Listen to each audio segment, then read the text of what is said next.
Hello, my name's Russell Armstrong, and in today's short clip we're going to demonstrate to you how simple it is to mount hot and detect and a couple of the features and benefits you'll get from it.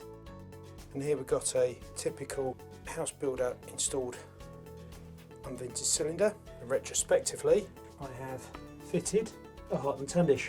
So this is how easy it is to fit hot and detect. Make sure that the sensor board is pulled away from the casing. Make sure the hooks, the sensor board goes over the lip and the hooks engage with the side. And it's as simple as that. Valve up here,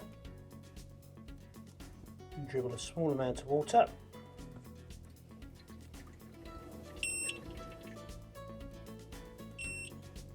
The unit meets a very specific term in the G3 regulations. They want to give us a way of alerting householders to the fact that there's something wrong by means of a visual and audible alarm. It draws attention to them, and then the customer is motivated to go and fix it. The stage warning gives the installer a better chance of first time repair.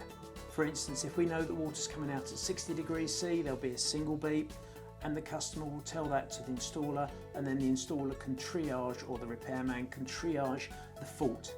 Hot Detect can be used on any system, not just boilers and unvented, any systems where an active warning might be useful.